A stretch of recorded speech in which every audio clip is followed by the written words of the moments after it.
तुम्हा सगळ्या मुलांना मला एक गोष्ट सांगायची आहे, तुम्ही भाग्यवान आहात. हीच गोष्ट सांगायची होती, तुम्ही भाग्यवान आहात.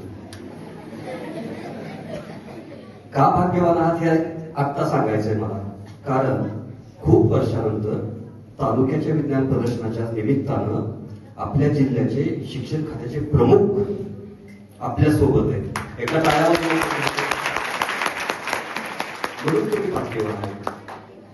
आदरणीय शिक्षणाधिकारी, आमचे मार्गदर्शक फुलारी साहेब, आपल्या तालुक्याचे शिक्षण विभागाचे शिंदे साहेब, ज्या शाळेमध्ये आपण आहोत त्या शाळेचे आदरणीय आरके सर, आदरणीय गणेश सर, माझे सर्व सहकारी आणि मित्र हो.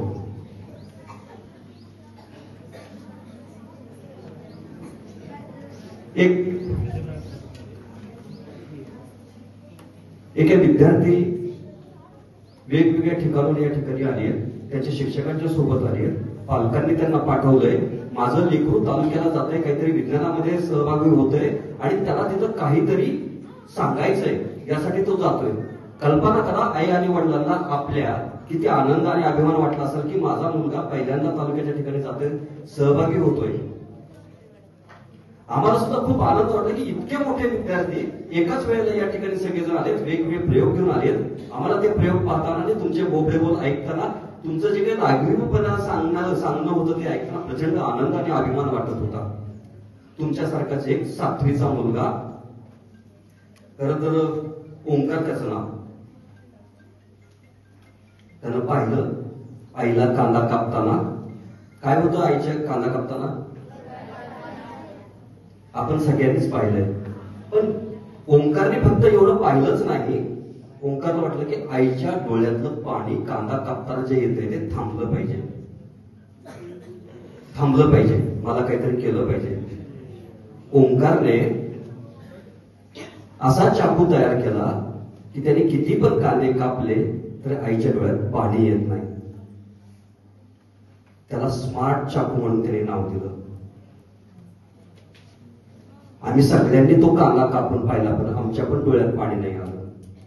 त्यावेळेचे डेप्युटी डायरेक्टर साबळे साहेब यांनी पण कांदा कापून पाहिला, त्यांच्या पण डोळ्यात पाणी नाही आलं.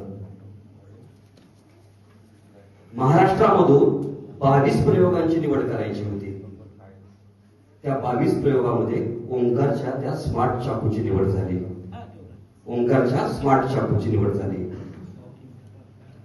भारतामध्ये 510 प्रयोग घ्यायचे होते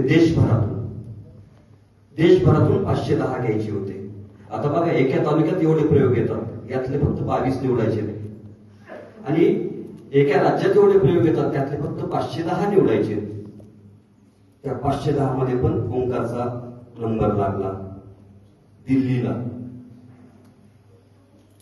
आता ओंकारचं गाव सांगतो, आपल्या बीड जिल्ह्यातला, आपल्या शेजारच्या गावचा, कुर्ल्याचा. कुर्लेकर सर बसले. बरं, त्या ओंकारचं त्या गावामध्ये एकच घर.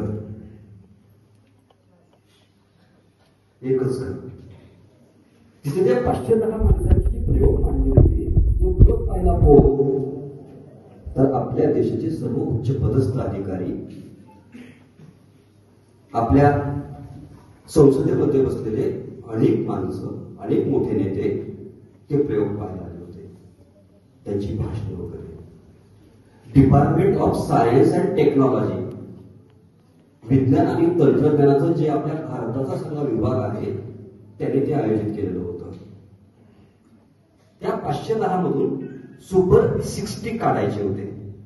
सुपर 60 किती मधून? महाराष्ट्रातून किती गेले होते? 22. भारतातून किती आले होते? 510 मधून किती काढायचे? म्हणजे तुम्ही सगळे ऐकतात माझं, 60 काढायचे होते. सुपर 60.